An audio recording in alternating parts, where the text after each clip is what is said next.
सूरज एक गरीब आदमी था। अपना घर चलाने और अपने बच्चों का पेट भरने के लिए वो दूसरों के यहाँ मेहनत मजदूरी किया करता था। कई बार उसे पूरे दिन मजदूरी करने के बदले सिर्फ आधे पैसे, फटे पुराने कपड़े और बासी खाना मिल जाता था, जिन्हें वो शाम को अपने गमछे में बांधकर अपने बच्चों के लिए घर ले जाता था। घर में घुसते ही उसकी पत्नी कावेरी बोली, अगर पैसे मिले हो तो दे देना, लड़कियों के लिए गरम कपड़े लाने हैं। जरा सांस तो लेने दो, कुछ कपड़े मिले हैं, पहना कर देख लो, ये सर्दियाँ तो कट ही जाएंगी। हर बार सर्दियाँ तुम्हारे मिले हुए इन चीथड़ों में ही कट जाती हैं। पता नहीं कभी नए मयस्सर होंगे या नहीं। सूरज ने गमछा खोला और कावेरी से कहा, आज के काम में कपड़ों के साथ साथ एक खाना भी मिला है, मिल बांट कर खा लो, साथ में गुड़ खाकर पानी पी लेना, पेट भर जाएगा।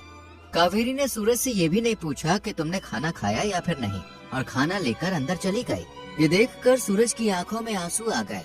उसने भी सुबह से कुछ नहीं खाया था। बेटियों के खातिर पेट पर पट्टी बांधकर वो दिन रात कमाता रहता।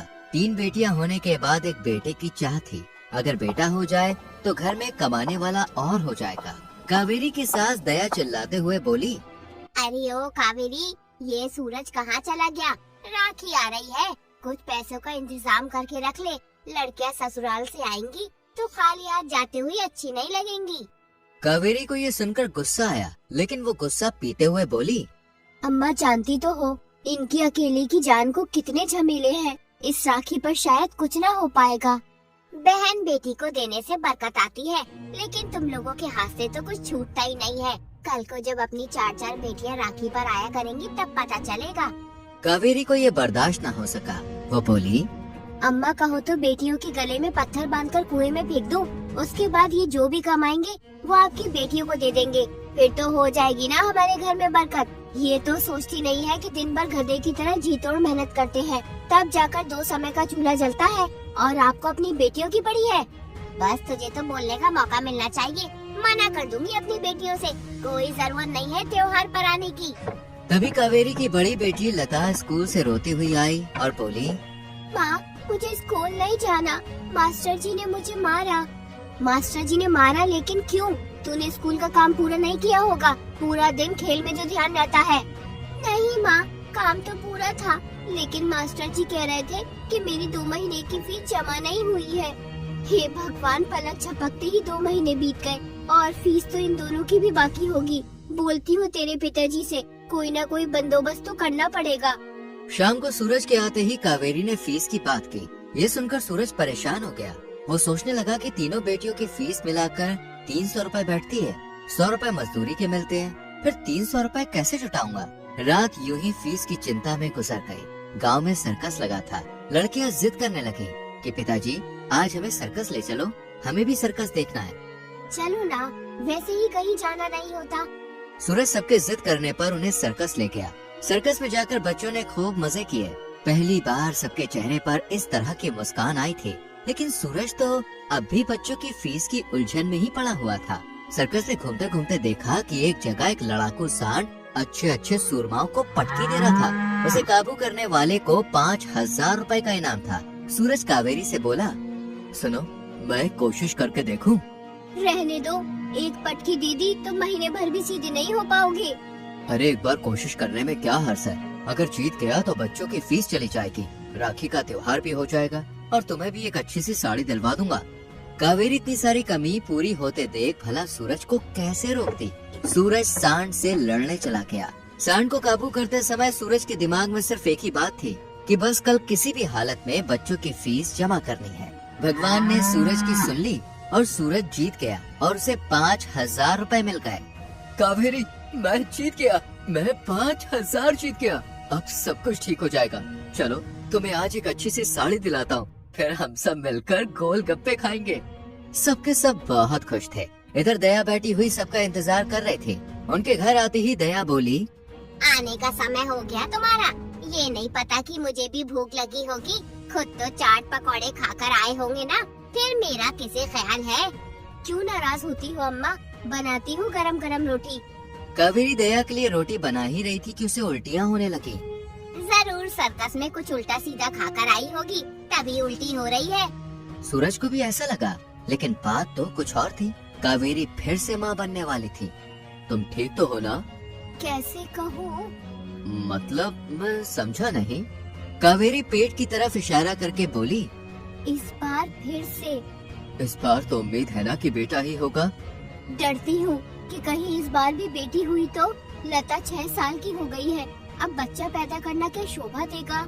अच्छा तो नहीं लगता, लेकिन बहनों के लिए एक भाई और नाम चलाने के लिए वारिस भी तो हो। बेटा ही होगा इस उम्मीद में 9.5 महीने बीत गए और एक दिन कावेरी की तबीयत खराब होने लगी। सूरज जल्दी से जा और दाई माँ को बुला ला। सूरज गया और दाई माँ को बुला लाया। दाई माँ कावेरी को देखकर बोली, अरे दया, इस बार तो बड़ा मुश्किल है। तीनों बेटियां तो मैंने ही पैदा की थी, लेकिन इस बार बहू को अस्पताल ले जाना पड़ेगा। बच्चा ऑपरेशन से होगा।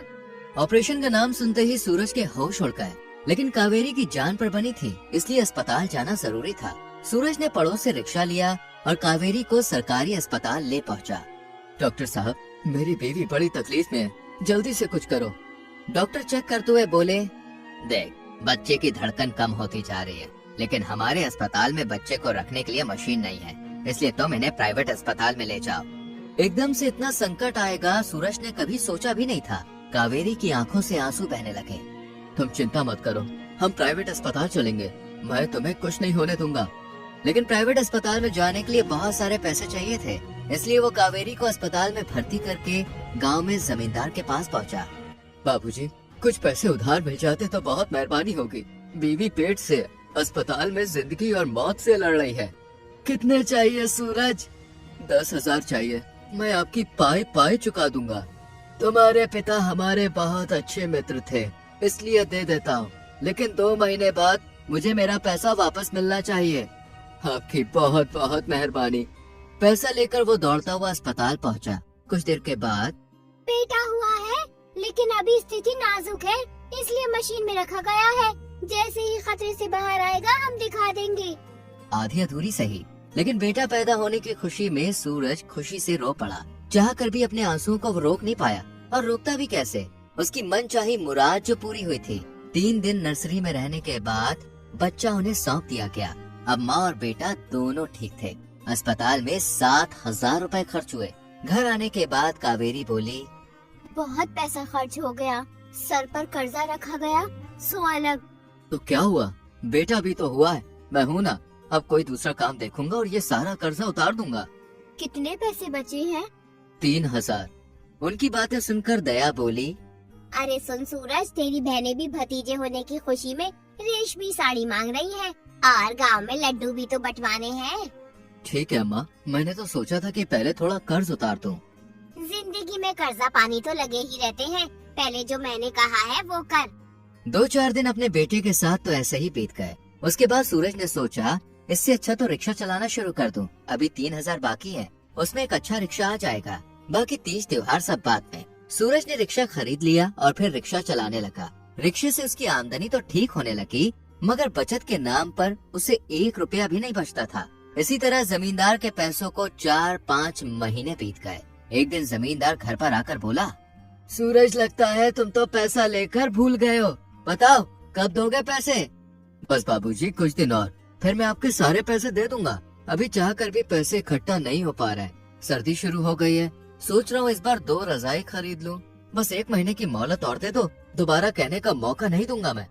ठीक है, महीने से 1 दिन ज्यादा नहीं होना चाहिए। सर्दियों के दिन थे, ठंडी हवा से हड्डियाँ गले जा रही थी। कावेरी दुखी होकर बोली, सारे पैसे यूं ही खर्च हो जाते हैं, बच्चों पर एक भी स्वेटर और गर्म कपड़े नहीं है। क्यों? पिछले साल जिसके यहाँ मजदूरी की थी, उसने अपने बच्चों के पुराने कपड़े दिए तो थे। पुराने ही तो थे, सब खराब हो गए। जो ठीक थे वो छोटे हो गए। वंश की तो पहली सर्दी है, इसे भी तो गर्म कपड़े चाहिए। कल से इसे बहुत खांसी जुकाम है, हल्का सा बुखार भी है। तवे पर हल्दी भून कर चटा दो, ठीक हो जाएगा। जब पैसे होंगे स्वेटर और गर्म कपड़े ले आऊंगा। अभी तो पहले जमींदार के पैसे देने हैं, वरना आगे कोई फूटी कौड़ी भी नहीं देगा। सर्दी का कहर बढ़ता ही जा रहा था और सर्दी के साथ वंश की तबीयत भी खराब होती जा रही थी। महीना बीत गया। सुबह सुबह जमींदार आ खड़ा हुआ और बोला, सूरज, अब और बर्दाश्त नहीं करूंगा, मुझे मेरे पैसे चाहिए। बाबूजी, बड़ी मुश्किल से 3,000 रुपए जोड़े, फिलहाल इन्हें रख लो, मैं हर महीने 3-3 हजार रुपए करके लौटा दूंगा। ठीक है, लेकिन जो तुमने आनाकानी की तो घर पर कब्जा कर लूंगा, साथ में 3,000 मुझे ब्याज की भी चाहिए। लेकिन बाबूजी, ब्याज तो तय नहीं हुआ था। 6 महीने भी तो तय नहीं हुए थे, तुमने कहा था कि 2 महीने में लौटा दूंगा। सूरज कुछ न कह सका, जमींदार चला गया। अब तो घर का भी डर सताने लगा कि कहीं वो पैसों के बदले घर को न हड़प ले, इसलिए सूरज का सारा ध्यान पैसा लौटाने पर था। वंश की तबीयत बिगड़ती जा रही थी। घर के सब नुस्खे आजमा कर देख लिए। देखो तो, वंश का चेहरा पीला पड़ता जा रहा है, पसलियाँ तेज तेज चल रही है, हमें इसे अस्पताल ले जाना चाहिए। लेकिन बच्चे वाले डॉक्टर की फीस बहुत महंगी है। कावेरी गुस्से में रोती हुई बोली। बड़ी मुश्किलों से पाया है हमने वंश को, अगर इसे कुछ हो गया तो? ठीक है, चलो अस्पताल ले चलते हैं। वो दोनों उसे अस्पताल लेकर गए। देखिए, आपके बच्चे को पीलिया हो गया है और निमोनिया भी बहुत ज्यादा है, बच्चे को भर्ती करना पड़ेगा। ठीक है डॉक्टर साहब, आप भर्ती कर दो, लेकिन हमारे बेटे को कुछ नहीं होना चाहिए। ठीक है, मैं पर्चा बना देता हूँ, तुम पैसे जमा करा दो। कितने पैसे डॉक्टर साहब? 2,000 रुपए जमा करा दो। 2,000? इतने पैसे तो नहीं है डॉक्टर साहब। बिना पैसे के इलाज नहीं होगा, ये सरकारी अस्पताल नहीं है। सूरज मजबूर था, 2,000 रुपए उनके पास नहीं थे, इसलिए वो वहाँ से वंश को एक गांव के डॉक्टर के पास ले आए। अरे, बच्चे की हालत तो बहुत खराब है, मैं अभी दवाई लिख कर देता हूँ, आप जल्दी से ले आइए। कड़कड़ाती ठंड में सूरज अपने बच्चे की जान बचाने के लिए बेतहाशा भागे जा रहा था। वो ठंड में पर्चा लेकर मेडिकल स्टोर पर पहुंचा तो लड़के ने 600 रुपए का बिल बना दिया।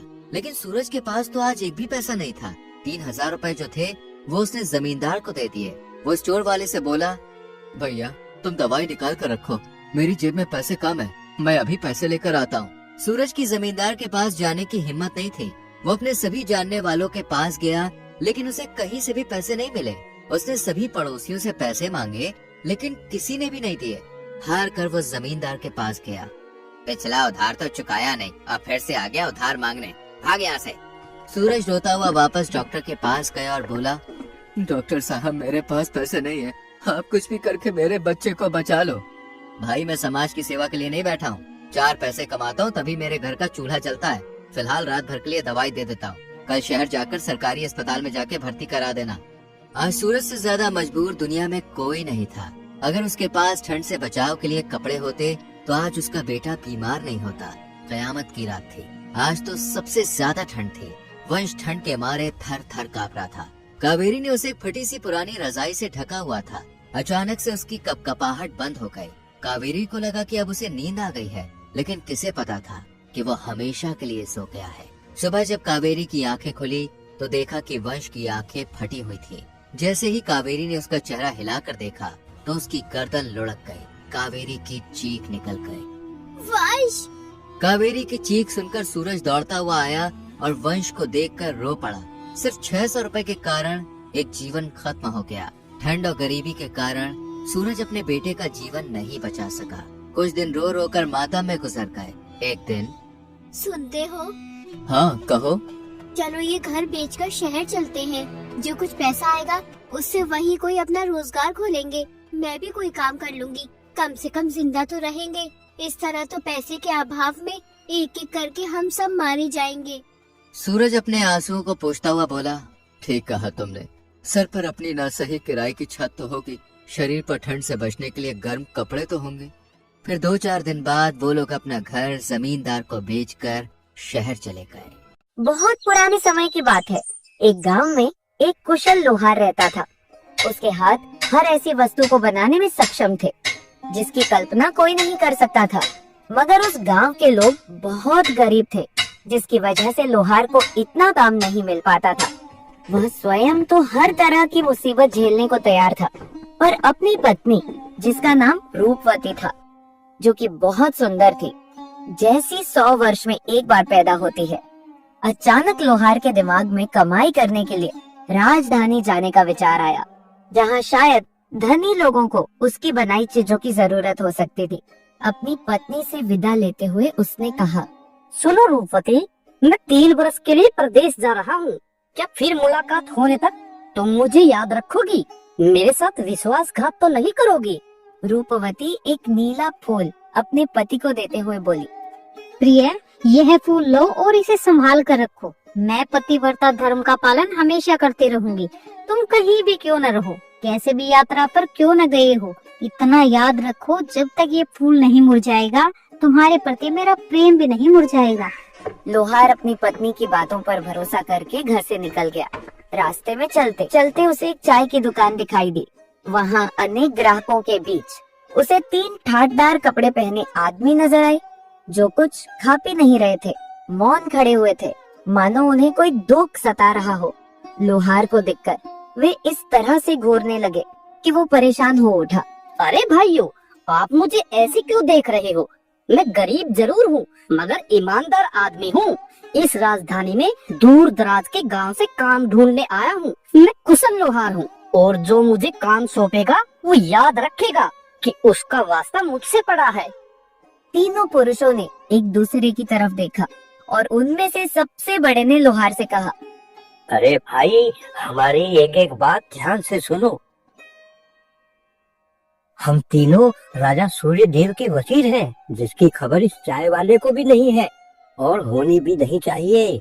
हम समय काटने नहीं, बल्कि एक महत्वपूर्ण कार्य करने के लिए बाजारों, चाय खानों और भीड़ भाड़ वाली जगह के चक्कर काट रहे हैं। राजा ने हमें उसके लिए सोने और चांदी का महल बनवाने का हुक्म दिया है। उसने समय पर महल तैयार न करने पर हमें मौत की धमकी दी है। हम बड़ी उलझन में हैं, क्योंकि समय बीतता जा रहा है, लेकिन हम राजधानी में किसी ऐसे कारीगर को नहीं खोज पा रहे जो इतना कठिन कार्य करने को तैयार हो। अगर तुम काम करके हमारी सहायता नहीं कर सकते तो क्या हुआ, कम से कम सलाह तो दे सकते हो। बुद्धिमान वजीरों, खुद किस्मत ने मुझे इस चाय खाने की राह दिखाई है। मुझे आवश्यक सोना चांदी दीजिए और मददगार दीजिए। मैं आपको निश्चित समय पर ऐसा महल तैयार करके दूंगा जैसा आज तक किसी राजा के पास नहीं हुआ। लोहार ने उसी दिन काम शुरू कर दिया। भट्टियां दहकने लगी, हथौड़ों तले मूल्यवान धातु ठनठनाने लगी और चतुर कामगार बड़े कारीगर के निर्देशानुसार काम करते हुए इधर उधर भागने लगे। समय के अनुसार महल बनकर तैयार हो गया। वास्तव में उससे पहले कभी इतने सुंदर भवन ने किसी राजधानी की शोभा नहीं बढ़ाई थी। राजा सूर्यदेव ने जब नया महल देखा तो उसने तुरंत अपने वजीरों का वेतन तिगुना कर दिया। फिर वह बोला, मैं धरती पर ये अलौकिक चमत्कार कर दिखाने वाले कारीगर को देखना चाहता हूँ। लोहार को लाया गया। राजा ने उससे कहा, आज से तुम मेरे घनिष्ठ सलाहकार और दोस्त हुए। मैं चाहता हूँ कि तुम्हारी प्रतिभा और कौशल का उपयोग न तो मेरी प्रजा करे और न ही कोई विदेशी बादशाह। तुम इस सुंदर महल में मेरे पास रहोगे और केवल मेरे लिए काम करोगे। तीनों वजीर लोहार से मन ही मन जलने लगे और अकेले में मिलकर उसे किसी तरह बर्बाद करने की सोचने लगे। एक दिन वजीरों ने राजा के पास जाकर कहा, महाराज, आपका चहेता लोहार जादूगर है। उसने महल किसी जादुई फूल की सहायता से बनाया है और उसी की बदौलत वह आपका कृपा पात्र बन गया है। उस फूल को वह लोगों की नजरों से छिपा कर रखता है। हमें लगता है कि यह दुष्ट आपके प्राण लेने के लिए आपके विरुद्ध कोई षड्यंत्र रच रहा है। तुम मुझसे छिपाकर कौन सा फूल सीने में लगाए रखते हो? अगर अपनी जान बचाना चाहते हो तो सच सच बताओ। लोहार हैरान रह गया कि उसका रहस्य किसने खोला है। उसने न मुरझाने वाला फूल निकालकर राजा सूर्यदेव को अपनी पत्नी तथा उसकी विदाई के समय कही सारी बातें ईमानदारी से बता दी। महाराज, ये फूल मेरी पत्नी के प्रेम की निशानी है। जब मैं घर से आया था तो उसने मुझे जाते समय कहा था कि जब तक यह फूल नहीं मुरझाएगा तब तक मेरा प्रेम तुम्हारे प्रति बना रहेगा। महाराज, यह ढीठ अपने मालिक के सामने झूठ बोलने का साहस कर रहा है। हमें अच्छी तरह से मालूम है कि इसकी पत्नी इसे कब का भूल चुकी है और किसी भी आदमी से खुशी खुशी शादी करने को तैयार बैठी है। दुनिया में ऐसी कोई औरत नहीं है जो धन और उपहार के लालच में न फंस जाए। अगर महाराज आप इजाजत दें तो मैं ये साबित कर सकता हूँ। ठीक है, जब तक तुम कोई सबूत लेकर नहीं आओगे तब तक इस कारीगर को बिना कोई हानि पहुँचाए कैद खाने में रखा जाएगा। पहला वजीर सरपट घोड़ा दौड़ाता उस गांव में पहुंचा जहां लोहार की पत्नी रहती थी। उसने वहां किसी संदिग्ध व्यक्ति से जान पहचान कर ली और उसकी मुट्ठी गर्म करके उसे अपनी योजना बताई। अरे भाई, लोहार की पत्नी जैसी पतिव्रता औरत इस गांव में ही क्या, सारी दुनिया में नहीं मिलेगी। इस मामले में केवल रजिया ही तुम्हारी मदद कर सकती है। वह आदमी बिना कल पर टाले दुष्ट औरत रजिया को वजीर के पास ले आया। वजीर ने सारा किस्सा रजिया को बताया। उसकी सारी बात सुनकर वह बोली, अजनबी, अगर तुम्हारे पास 1000 सरफिया हो तो मैं तुम्हें उस औरत से मिलने के लिए अपनी सारी चालाकी से काम लेने को तैयार हूँ। वजीर ने 1000 अशरफियाँ रजिया को दे दी। फिर वह लोहार के घर की तरफ चल दी। रजिया कुछ अशरफियाँ लोहार की पत्नी को देते हुए बोली, बेटी, तुम्हारा पति प्रदेश की खाक छानता फिर रहा है और शायद तुम्हें भूल भी चुका होगा।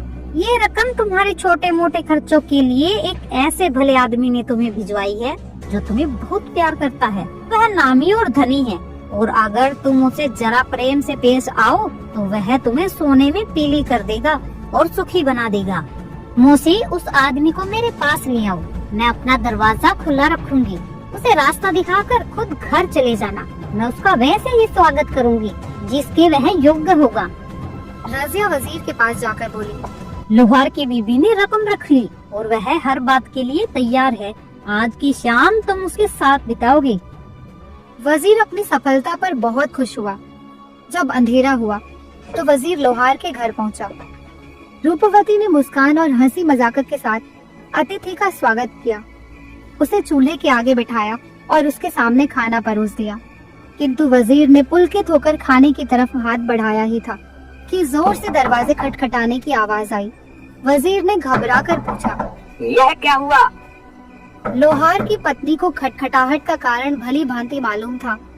उसने दिन में ही दरवाजे पर पति का हथौड़ा लटका दिया था और उस समय रात की हवा उसे हिलाकर लकड़ी से टकरा रही थी। किंतु स्त्री ने खुद भी बुरी तरह डरने का दिखावा किया और जल्दी से बोली, आदरणीय अतिथि, यह जरूर मेरा भाई दरवाजा खटखटा रहा होगा।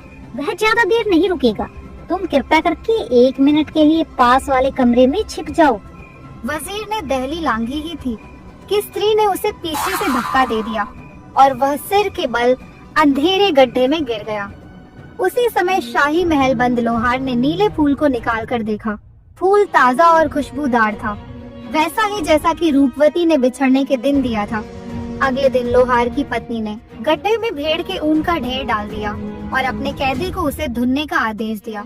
याद रखो, काम ढंग से नहीं किया तो दोपहर में जई की रोटी नहीं मिलेगी। वजीर को गए कई दिन बीत गए, जबकि राजा उसका इंतजार करता करता ऊब गया। एक दिन उसने दूसरे वजीर से कहा, तुम्हारे मित्र की मेरे सामने आने की हिम्मत नहीं हो रही है, क्योंकि लगता है वह कुछ नहीं कर पाया है।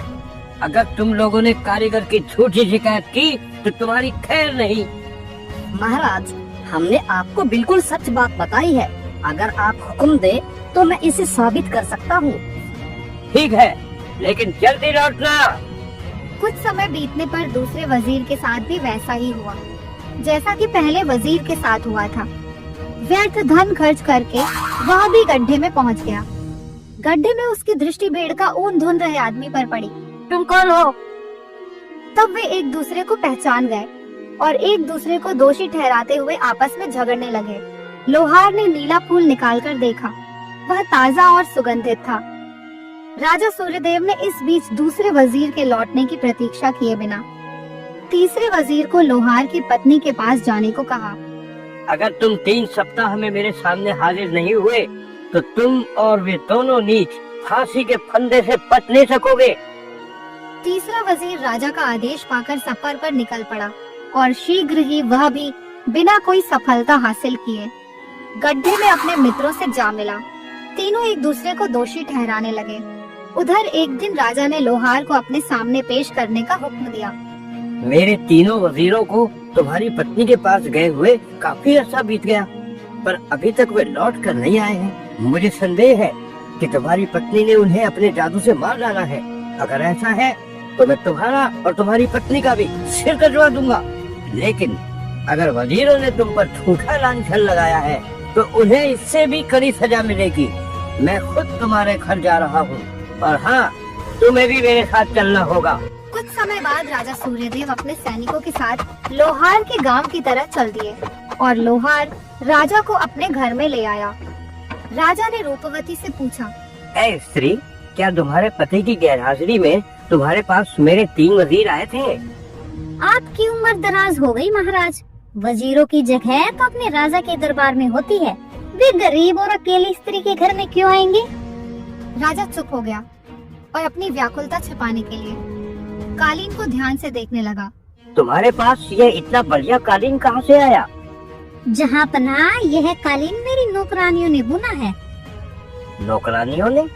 लेकिन तुम्हारा पति तो मुझसे कहता था कि वह तुम्हें बहुत गरीबी हालत में छोड़ गए हैं। नौकरानियां रखने के लिए तुम्हारे पास पैसा कहाँ से आया? महाराज, मेरी नौकरानियां तनख्वाह नहीं मांगती। वो दिन में जय की एक रोटी के बदले मेरे सारे काम करती है। इतना बोलकर रूपवती अंदर गई और तीनों वजीरों से फुसफुसाकर बोली, मुसीबत आ गई, मेरा पति लौट आया। अगर उसने आपको मेरे घर में देखा तो आपका काम तमाम हो जाएगा। मैं आपकी मृत्यु नहीं चाहती, इसलिए यह उस्तरा लीजिए और जल्दी से अपनी दाढ़ी मुंह से साफ कर लीजिए। ये लीजिए मेरे पुराने कपड़े, बिना देर लगाए इन्हें पहन लीजिए, फिर मैं आपको अपनी सहेलियां बताकर घर से बाहर कर दूंगी। वजीरों ने बिना चूकिए औरत की बात मान ली और कपड़े पहनकर बाहर आ गए। राजा सूर्यदेव हैरानी से उन्हें कई देर तक देखता रहा और अंत में बोला, कितनी अजीब नौकरानियां हैं। कद काठी से तो नहीं लगती कि ये औरतें हैं। मुझे इनके चेहरे जाने पहचाने लगते हैं।